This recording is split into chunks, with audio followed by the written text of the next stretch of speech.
A very good day to Dr. Azhar. We are from Group 1. We present our assignment 1.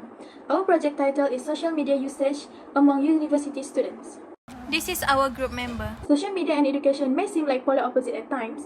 However, not all students use the available channels as a source of procrastination or a platform for spreading unverified theories.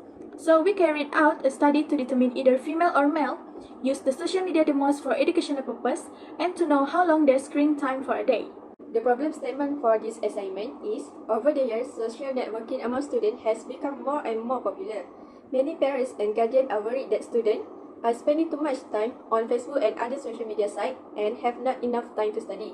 Though parents are worried about students' constant use of social media sites, many students continue to utilize this site on a daily basis. Thus, we want to ascertain that the impact of students' use of social media sites on their academic work.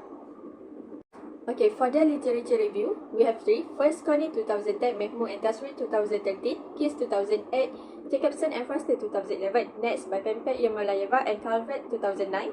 Then, Mascanel and Guadanov 2012. Mostly all of this about social media influencing the purpose of education. For our objectives, we want to compare the probability between male and female university students that using social media for educational purpose. And we also want to find out the probability that the students use social media exactly 3 hours in a day. To achieve our objectives, we use 2 methods. The first one is intersections of events and the multiplication rule. The multiplication rule is used to find the probability of the intersection of 2 events, A and B, using the formula given. Next, for objective 2, we use Poisson distribution using its formula. Today, I will tell you guys about our data background. We already collected data by using Google Form. They have to fill their gender, age, level of education, semester, and there's a few questions that they need to answer, which is how long you spend your time on social media a day, purpose using social media, and which of these social media attracts you the most. So here's the data that we already collected from Google Form. This is the answer that we collected from the question before. From the objective 1, we want to compare the probability between male and female university students that using social media for educational purpose. First, we must find the P, F, and E, which is F stand for female and E stand for educational. And the formula is probability of female is times with probability E given female. Probability female is equal to 25 over 40 or 5 over 8, which is we got from the table above. Probability E given F is equal to PE intercept F divided by PF, and the answer is 11 over 25.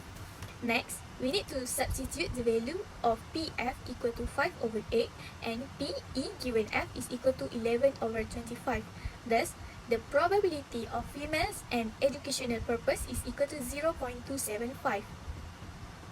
Next, for the male students, we use the same formula to find probability for M and E. M is stand for male and E stand for educational. PM is equal to 15 over 40 or 3 over 8, which is also got from the table. Probability E given M is equal to 1 over 3. Then, we also need to substitute the value of PM equal to 3 over 8 and PE given M is equal to 1 over 3. Then, the answer for probability M and E is equal to 0.125. Thus, we can conclude that the probability of female students that using social media for educational purpose is greater than male students. Objective 2, we want to find out the probability that the students using social media exactly 3 hours in a day. First, we must assume the lambda is equal to 5 hours in a day. Probability x exactly to 3 is equal to lambda power of x times exponent of negative lambda over x factorial, and then substitute into the formula, which is the value of lambda is equal to 5, then the value of x is equal to 3. Lastly, the probability that the students using social media exactly 3 hours in a day is equal to 0.1404. The conclusion for objective 1 is the probability that female students use social media for educational purpose is 0.275, which is greater than male students that have the probability of 0.125. Next, for objective 2, the probability that the students use social media exactly 3 hours in a day is 0.1404. Thus, it is shown that the students have used the social media for non-educational purpose. This is our reference. Thank you.